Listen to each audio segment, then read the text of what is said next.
Alors ce matin, j'avais vraiment à cœur de vous parler de la réalité. Donc qu'est-ce que ça veut dire déjà quand on dit réalité? C'est le caractère de ce qui est réel. Ça ne nous avance pas beaucoup, mais ce que je considère réel? Qu'est-ce qui est réel? Et en fait, souvent, ce que l'on voit comme réel, ça dépend de notre perception. D'accord? Ça dépend de la manière dont on voit les choses avec nos yeux. Et il y a souvent un décalage entre ce qu'on voit avec nos yeux, ce qu'on voit avec nos sens physiques, ce qu'on voit avec notre âme, et ce que Dieu voit depuis sa perspective céleste. Et nous sommes souvent focalisés sur tout ce qui est perceptible par nos sens. Mais c'est un peu normal, on sent, on est rempli de sensations, nos yeux, nos ouïes, notre odorat, notre goût, toucher, sans arrêt, on est sollicité. Et du coup, on cherche beaucoup moins forcément à discerner notre esprit. Et Dieu nous a créés à son image. Donc ça veut dire quoi? Ça veut dire qu'il nous a créés esprit, âme et corps. D'accord? Un esprit et une âme dans un corps. Notre esprit est éternel, mais pas notre corps, au cas où vous n'aurez pas remarqué, quoi. Et nous sommes en interaction avec le monde physique, donc au travers de notre âme, notre corps, et on est pourvu des 5 sens principaux. La vue, l'ouïe, l'odorat, le goût, le toucher. Notre âme, c'est le siège de l'intelligence, des émotions, de la volonté. Mais on ne peut pas entrer en communion avec Dieu au travers de notre âme. Ce n'est pas notre âme qui va rentrer en communion avec Dieu. Par contre, elle peut être un moteur, elle peut être un frein pour pousser notre esprit à le louer, pour entrer en communion avec Dieu. D'accord? Ça dépend des personnalités, mais il y en a qui se sentent dans la difficulté, leur âme elle se sent dans la difficulté, elle va pousser l'esprit, va chercher Dieu, c'est le moment. Il y en a d'autres, c'est quand ils se sentent bien, leur âme se sent bien, ils disent « Ah, c'est le bon moment, vas-y, loue l'Éternel ». Et on peut voir ça comme David le disait, comme Nathan le disait tout à l'heure, David a dit dans le psaume 103 « Mon âme bénit l'Éternel ». Et en fait, il ne fait pas un constat, à ce moment-là, il ordonne à son âme, à son esprit « Bénis l'Éternel maintenant ». Et de la même manière qu'on est connecté au monde physique par notre corps, nos sens, goût, odorat, vue, toucher, ouïe, eh bien, notre esprit, lui, a cette capacité d'être en connexion avec le monde spirituel, avec l'Esprit de Dieu. Et notre âme, c'est la jonction entre les deux. Et dans Ézéchiel 1, je trouve qu'on a vraiment un exemple d'une personne qui a les pieds sur terre, et en même temps qui a l'esprit qui est vraiment immergé dans la réalité spirituelle, si je peux dire. C'est dans le Ézéchiel, chapitre 1, au verset 1, il est écrit « Il arriva la 30e année, au 5e jour du 4e mois, comme j'étais parmi ceux qui avaient été transportés sur le fleuve de Kébar, que les cieux furent ouverts, et je vis des visions de Dieu. » Donc pourquoi je dis qu'il a les pieds sur terre et son esprit est comme connecté dans le monde spirituel? Parce que Kébar, en hébreu, ça signifie lointain. Le fleuve Kébar, c'était un fleuve qui était aux abords de Babylone, où tous les exilés de Jérusalem se trouvaient. En fait, ils se trouvaient autour de ce fleuve-là, et en fait, sans arrêt, ils pensaient à Jérusalem. Et là, Ézéchiel, il était loin de son pays, loin de Jérusalem, loin du temple, donc l'impression d'être loin de son Dieu. En fait, il était loin de tout, comme on pourrait penser qu'un exilé se sent. Et alors qu'il est loin de tout ce qu'il peut aimer, et qui, quelque part, il aspire, il soupire après Jérusalem, et après le temple, et donc la présence de Dieu, qui est sur ce fleuve. Et les cieux sont dévoilés. Les cieux lui sont dévoilés, et il voit. C'est ce qui est écrit. Il vit des visions de Dieu. Et c'est comme si la terre, à ce moment-là, la terre et le ciel se rencontrent à ce moment-là. Je ne parle pas du ciel, d'accord, je parle des cieux, ce qui est spirituel. Et ça se rencontre à ce moment-là. Et combien de fois, nous aussi, on peut se sentir comme... Vous savez, sur ce fleuve, comme Ézéchiel, on soupire après quelque chose, on attend quelque chose, on attend de revenir, et on se sent loin de Dieu, loin des autres, et on oublie petit à petit qu'on a un Dieu qui a sa présence, qui est là, qui siège, qui règne. Mais cette réalité-là, elle est disponible chaque instant, peu importe l'état de mon cœur, peu importe l'état de mon âme, peu importe l'état de mon corps, peu importe l'état de mon esprit. Parce que c'est notre héritage. Et on peut y plonger notre regard depuis la réaction de Jésus-Christ. Pourquoi? Parce qu'en parallèle du voile du temple, ce voile qui nous séparait de Dieu, donc de sa présence, il a été déchiré depuis les cieux jusqu'à sur cette terre. Le chemin a été ouvert, donc maintenant le chemin est ouvert. On peut y plonger notre regard dans cette brèche. D'accord ? Là, je fais référence au baptême de Jésus. D'accord ? Il y a les cieux qui sont ouverts. Et après, il y a le voile qui est ouvert. Il y a vraiment une brèche qui est faite. De sorte que nous puissions, nous aussi, voir au travers de cette brèche. Que nous puissions voir, peu importe notre condition, que Dieu règne, que Dieu siège en majesté avec son Fils à sa droite, dans une gloire sans pareille. Et souvent, ce que nous, on considère comme réel, c'est tronqué, c'est incomplet, parce qu'on se limite à ce qui est palpable, ce qu'on peut sentir avec notre corps, ce qu'on peut sentir avec notre âme. Et on oublie que Dieu nous a donné un esprit pour être en communion avec lui et qu'il a ouvert le ciel pour qu'on puisse voir. D'accord ? Donc, quand il nous a imaginé esprit, âme et corps, il a aussi imaginé qu'il y avait un équilibre entre ces trois parties de nous. Qu'on ne soit pas que spirituel, qu'on ne soit pas que dans l'émotivité, ou qu'on ne soit pas que dans le physique. Il avait permis qu'il y ait un équilibre entre chaque partie. D'accord ? Et j'aimerais prendre un exemple de quelqu'un qui avait un bon équilibre, en tout cas un équilibre intéressant, c'était Jacob. Donc Jacob, c'était un homme de la terre, il était travailleur, des indices nous montrent qu'il avait une certaine force physique, et qu'il était berger.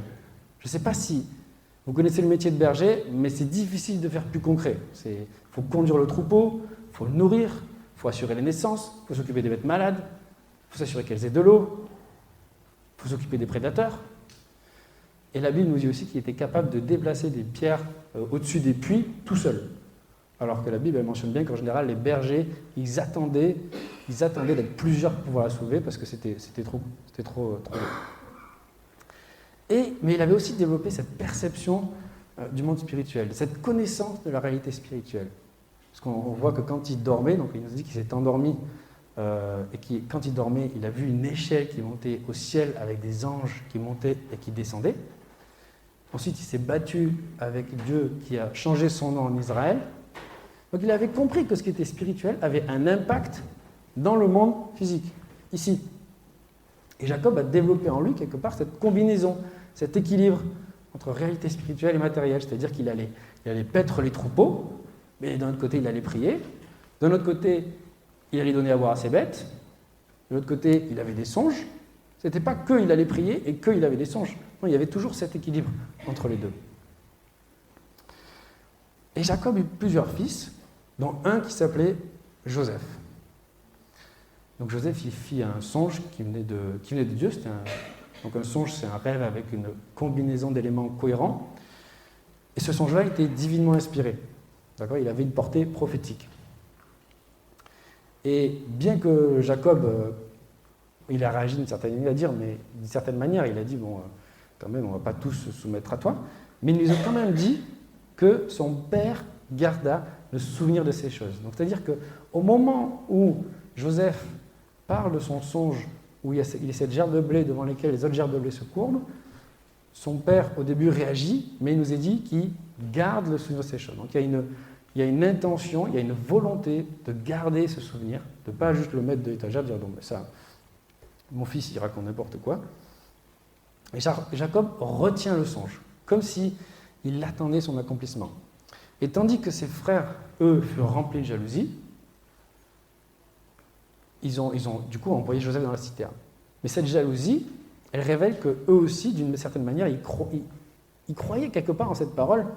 Sinon, ils n'auraient rien fait, ils n'auraient pas réagi. Ils auraient dit, bah, écoute, on ne sait pas ce que tu racontes là, mais c'est vraiment, ça ressemble à rien. Non, ils ont été, vraiment, c'est venu chercher quelque chose de profond. Et la révélation de ce songe, elle a permis quelque part à une destinée d'être libérée dans la vie de Joseph. Et l'attitude de Jacob, de Joseph, elle a participé à l'accomplissement de ce songe. Que ce soit de manière positive ou négative. Sans savoir, en fait, les frères, quand ils ont mis Joseph dans la citerne, en fait, ils ont juste précipité le truc, quoi. Du coup, la caravane, elle est passée. Ils ont pris Joseph, ils l'ont emmené en Égypte. Donc, chacune des réactions a produit un effet. Et j'en profite pour rebondir sur ce que Delphine avait dit dimanche dernier. On a le choix, nous aussi, de réagir quand un frère et une sœur nous partagent ce qu'il a reçu pour sa vie. On a le choix de nous laisser remplir de jalousie et de le mettre dans la citerne, ou alors on a le choix, comme Jacob, de retenir cette parole et de le soutenir avec cette parole, de lui rendre cette parole quand il va être dans la difficulté, quand ça va être dur pour lui. Et cela, même si des fois, notre frère ou soeur, il peut paraître orgueilleux, un peu trop d'assurance, même si l'orgueil est plein d'assurance, ça ne veut pas dire qu'on ne doit pas l'aider, qu'on ne doit pas le soutenir. Parce que de toute façon, ce que je fais, que ce soit positif ou négatif, ça servira à la volonté de Dieu dans tous les cas. Donc autant que ma participation à l'édification de mon frère, elle soit positive. Et cela va de pair d'ailleurs avec Proverbe 11,14, le salut va dans le grand nombre de conseillers. Donc c'est normal qu'un frère et une sœur ils viennent et qu'ils parlent aussi de ce qu'il a reçu. Parce qu'il cherche les conseillers. Donc Joseph est vendu par ses frères comme esclave aux Égyptiens. Donc il arrive en Égypte, et en Égypte il se retrouve au service de Pharaon. Donc là il est tenté à plusieurs reprises. Donc quand il est tenté, on dit qu'il est tenté, les Égyptiens c'était quand même ceux qui ont inventé les premiers produits cosmétiques. Donc ils savaient ce qu'ils faisaient. Mais il a résisté. Ça montre qu'il était ancré en Dieu et qu'il était capable de discerner le bien du mal. Ça montre que sa conscience, elle était en bon état. Et ce songe que Dieu avait donné à Joseph, la crainte qu'il avait de Dieu, lui ont permis de tenir ferme dans les moments difficiles. Et ce qui nous permet de savoir que Joseph a gardé ce songe devant lui, c'est son attitude en prison. C'est-à-dire que quand il était emprisonné, d'accord, il était au fond de la prison avec le sommelier et le boulanger du roi. Ils ont tous les deux un rêve.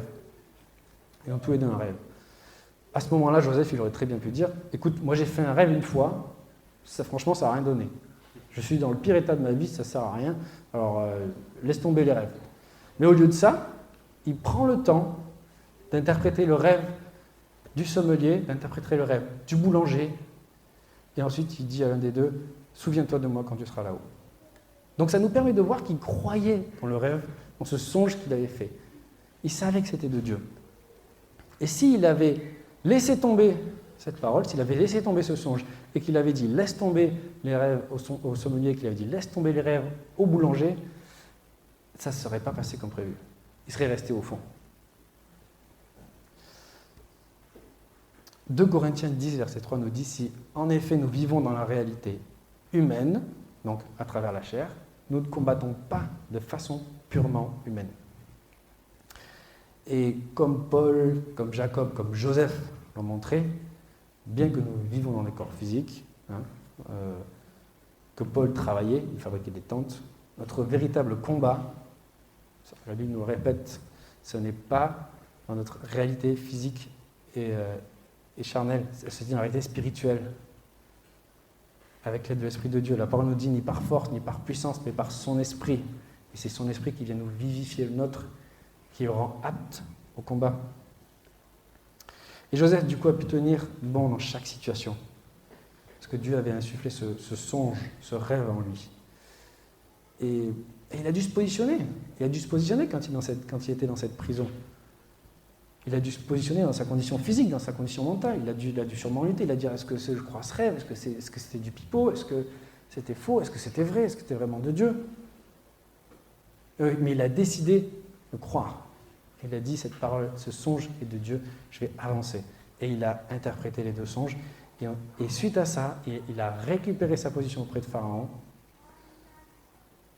Et après, il est devenu, du coup, il a été en charge de plusieurs travaux importants. Et depuis notre condition physique, on doit combattre dans le monde spirituel avec des armes puissantes de la parole. Donc avec les versets, les paroles qu'on a pu recevoir. Et tout ça, c'est des choses qui vont nous aider à chaque fois à surmonter, comme Joseph dans cette prison, à nous dire, tenir bon. Et j'aime beaucoup ce verset qui dit « Débarrassons-nous donc de tout ce qui se trafique dans les ténèbres et saisissons les armes pour lutter en pleine lumière. » Lorsque Dieu nous donne des songes, des visions ou des paroles, ce n'est pas pour nous rendre plus grands à nos propres yeux, ce n'est pas pour nous flatter, mais c'est parce qu'il veut libérer une destinée dans nos vies. C'est parce qu'il veut nous donner du courage quand les temps vont être difficiles. Parce que quand Dieu donne une parole, ce n'est pas en vain. C'est parce qu'il sait qu'il y a des moments on aura besoin de ses paroles. Il y a des moments où on aura besoin de sa parole. J'ai un témoignage à vous partager à sujet de cela. Il y a 6 ans,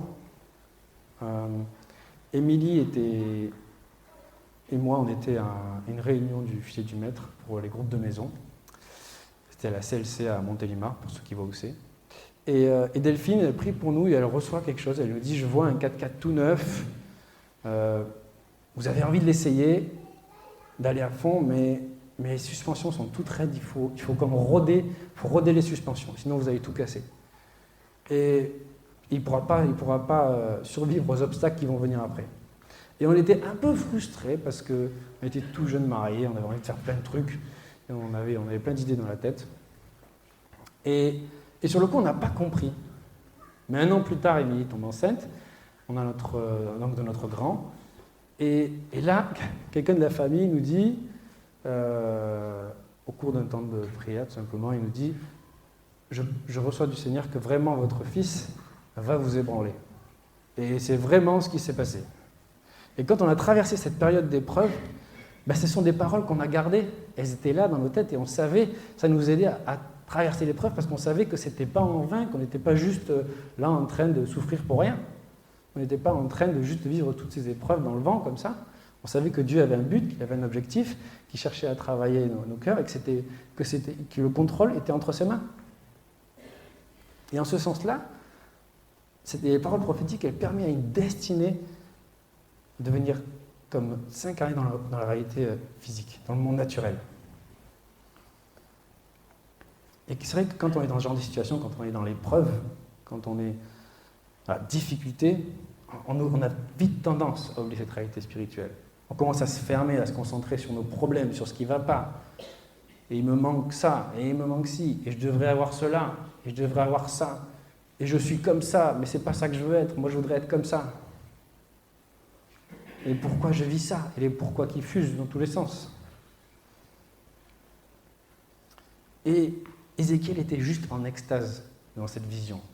Il contemplait le trône de Dieu. Il contemplait cette magnificence.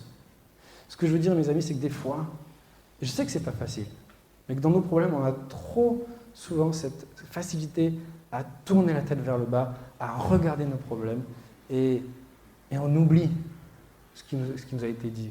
On oublie les paroles. Et parfois, on n'ouvre même plus la parole, parce qu'on est découragé.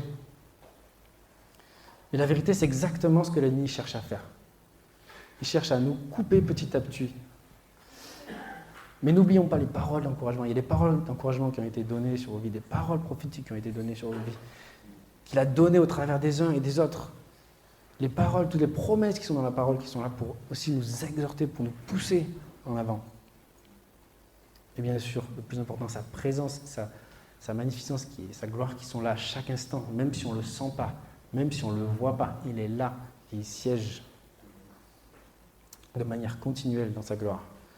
Et qu'on le veuille ou non, qu'on le voit ou pas, Jésus a déchiré le voile. Et aujourd'hui, on a accès au lieu très saint. Et cette réalité spirituelle est devenue encore plus complète depuis que le Fils de Dieu est assis à la droite du Père pour nous défendre. Et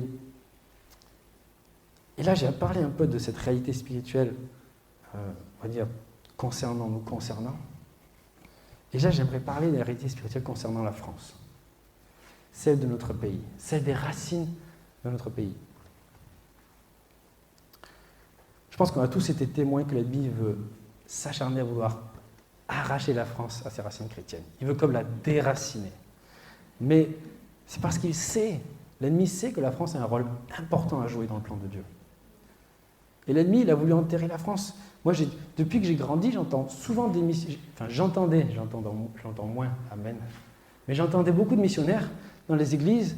Quand on en parlait, on disait la France, c'est le cimetière des missionnaires. Je ne sais pas si vous avez entendu cette expression. Le cimetière des missionnaires, mais quelle bénédiction!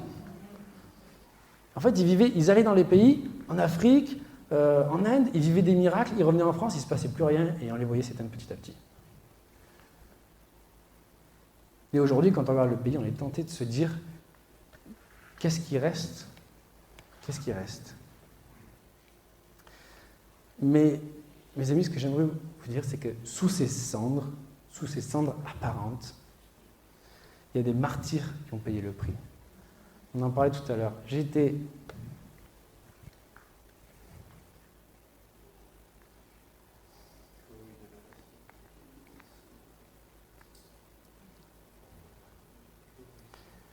tellement impressionné par le zèle des premiers chrétiens en France.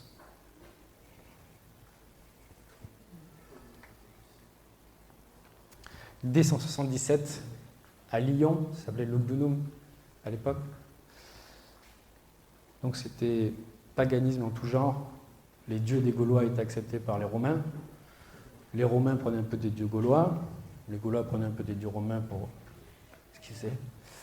Et il y a des Français qui ont été enseignés par les enseignements de Paul. Ils sont arrivés en France. Et au milieu de tout ce chaos, ils ont dit il n'y a qu'un seul Dieu. On n'adore qu'un seul Dieu. Et il n'y a qu'un seul Dieu qui est digne de louange. Mes amis se sont fait tellement persécuter.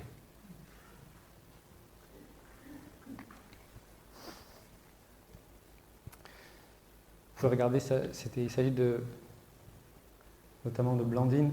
Il y avait toute une équipe avec elle. Ils étaient plusieurs. Et je sais que historiquement, les historiens s'accordent à dire que ce genre de choses a eu lieu dans plusieurs endroits en France. Mais on n'a pas retrouvé les sources. Les seules sources qu'on a retrouvées, c'est celle de Lyon. Mais on sait que ça a eu lieu à plusieurs endroits en France. Et notamment cette Blandine, tout le monde disait mais elle ne va jamais survivre à la moindre torture.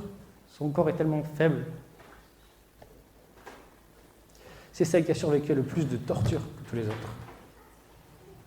Chaque fois, elle se relevait, proclamant le nom de Jésus, élevant le nom de Jésus sur notre nation. Et mes amis, ces héros de la foi, ils ont été envoyés au cirque, ils ont été envoyés en pâture, et le sang a été versé. Mais le sang de ces martyrs aujourd'hui, il crie jusqu'au ciel, depuis notre pays. Et l'ennemi, il peut tenter ce qu'il veut, il pourra essayer. Il va faire tout ce qu'il peut. Là, on a vu ça hier, mais il va essayer encore d'autres choses. Mais il ne pourra pas. Parce que le sang a été scellé, il y a du sang des martyrs qui a été scellé et qui crie encore aujourd'hui.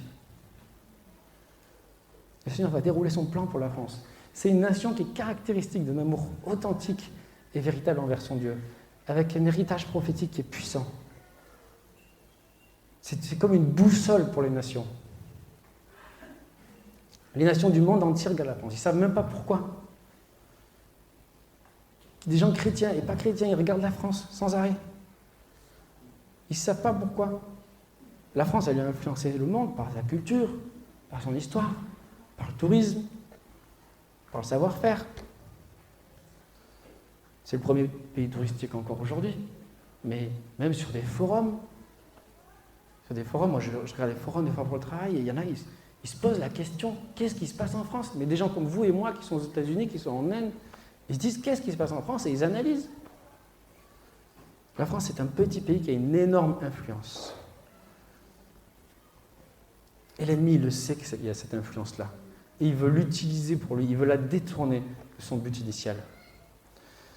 Et j'aimerais vous dire, hier on a vu, je ne sais plus quand c'était exactement les JO, mais on a vu ce qui s'est passé. Il y a eu vraiment quelque chose de grave. Et c'est comme s'il y avait une contestation dans l'UECS, une contestation de l'héritage de la France. Quelque chose qui est contesté. Parce qu'il sait que la France, il y a quelque chose d'important qui doit s'y passer. Mais j'aimerais vous dire que, alors qu'il y a ça qui s'est passé, en ce moment même, il y a des gens qui ont monté des camps d'évangélisation exprès pendant la période des JO qui sont sur Paris. Et ils sont en train d'évangéliser sur Paris, en ce moment même. Il y a un site qui a été ouvert pour récolter les témoignages des athlètes olympiques chrétiens. Et je pense qu'aujourd'hui, c'est aussi ça notre rôle de les porter dans la prière. Et j'aimerais vous partager quelques pépites que j'ai trouvées sur des hommes de Dieu qui ont parlé à propos de la France. Et là, il s'agit de Marcel Van.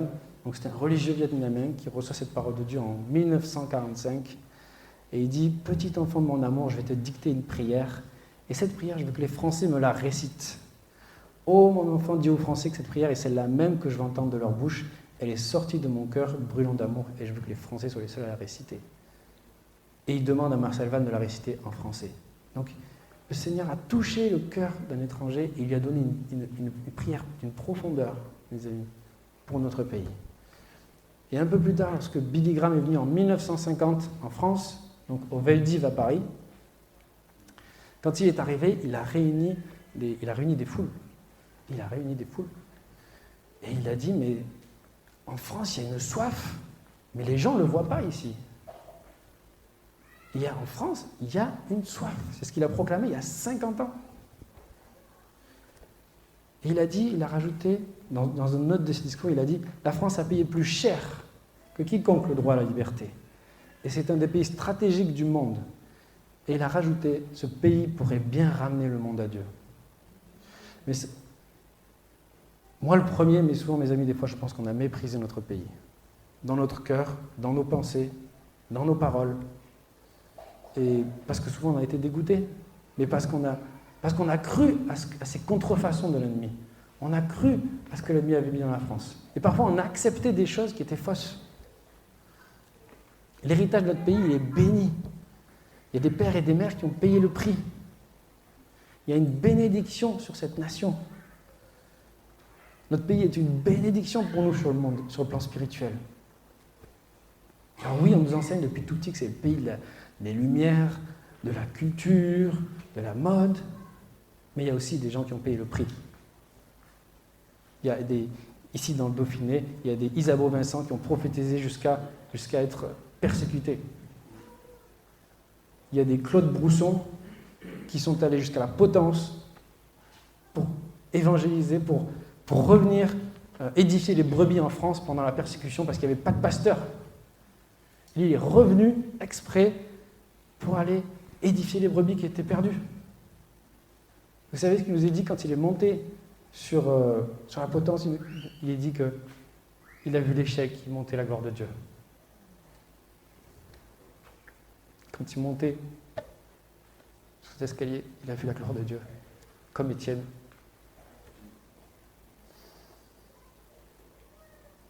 Et ce pays, c'est comme une trompette pour les nations. Et le Seigneur lui-même, certains le savent, d'autres peut-être que vous l'apprenez, mais ce pays a été visité plusieurs fois par le Saint-Esprit, par des mouvements puissants. Et ce qu'il fait, il le fera encore. Et nous devons, nous, chez nous, en famille, en église, seuls ou ensemble, on doit continuer à prier, à prophétiser, à déclarer et à proclamer pour notre pays, à aller chercher de nouveau cet héritage qui est le nôtre. Et c'est notre rôle à nous parce qu'à travers la prophétie, on va hâter, on va amener, on va déclarer et cette réalité spirituelle va venir s'incarner ici. Et comme Joseph, on doit garder ce rêve. On doit garder ces paroles que notre nation est une nation bénie, qui a un héritage, un dépôt. Priez pour que Dieu fasse souffler ce vent sur cette nation.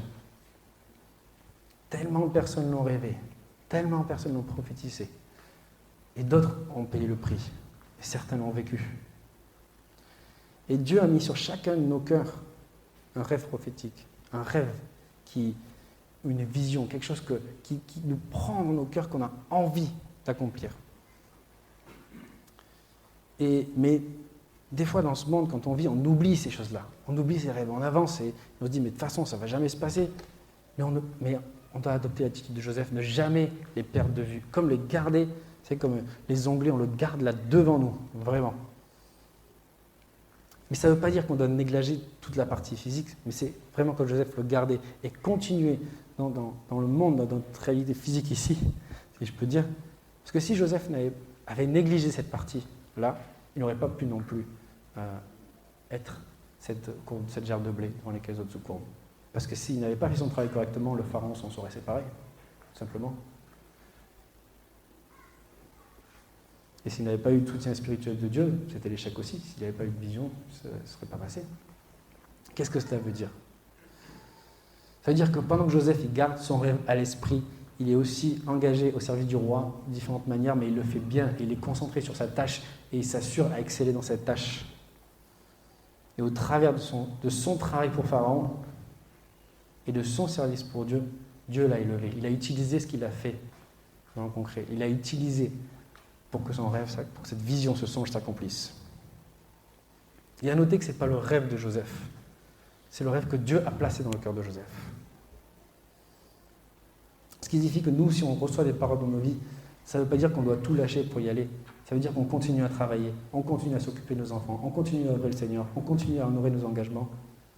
Et ça ne veut pas dire qu'on peut aussi se mettre en route pour ça, mais ça veut dire qu'on ne doit pas négliger tout le reste.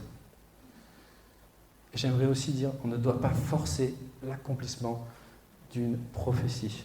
On n'essaie pas de rentrer nous-mêmes dedans par nos propres forces, parce que les conséquences peuvent être vraiment difficiles.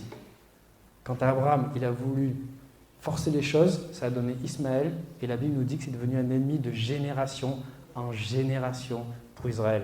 Ça veut dire que si on force les choses, on peut se retrouver avec un Ismaël dans nos vies qui combat notre promesse et qui deviennent des luttes.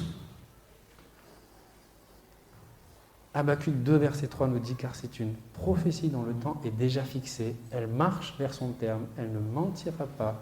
Si elle tarde, attends-la quand elle s'accomplira certainement. » On est dans une attente active. Donc, c'est un processus et on marche dans ce processus. En Thessaloniciens, il nous dit « N'empêchez pas l'esprit de vous éclairer, ne méprisez pas les prophéties, mais examinez et retenez ce qui est bon. » Et enfin, j'aime cet encouragement de Paul qui dit à Timothée, il lui dit « Mon enfant, selon les prophéties qui t'ont été faites, selon les prophéties faites précédemment à ton sujet, combat le bon combat. » D'accord, on doit se mettre en mouvement sur tout ce qu'on a, tout ce qui nous a été donné comme rêve, comme parole, qui viennent de Dieu, qu'on a examiné, qu'on a retenu ce qui était bon. Joseph n'a pas arrêté tout ce qu'il a fait pour se mettre jeûne prière pendant 40 jours. Je ne suis pas en train de dire que le jeûne prière, c'est pas bien. Je suis en train de dire qu'il n'a pas laissé tomber tout ce qui était d'ordre physique et matériel pour se consacrer uniquement à ça. Il a continué à être au service de Pharaon. Et s'il ne l'avait pas fait, ça aurait été en opposition avec le plan de Dieu. C'était comme deux réalités parallèles qui étaient en fait une seule et même réalité. Dans le monde physique, Joseph travaille pour Pharaon, et dans le monde spirituel, il allait être cette gerbe de blé. Mais en vrai, c'est quand il était cette gerbe de blé, c'était même pas une question de soumission, c'était même pas une question que les autres se courent devant lui. C'est parce qu'il a sauvé sa famille de la famine. C'est de ça qu'il s'agissait. Le fait, et Dieu il va utiliser tout ce qu'on fait dans notre quotidien pour lui, de le faire de tout notre cœur. Il va utiliser ça pour sa gloire, il va utiliser ça pour nous faire croître, il va utiliser ça pour faire croître notre caractère.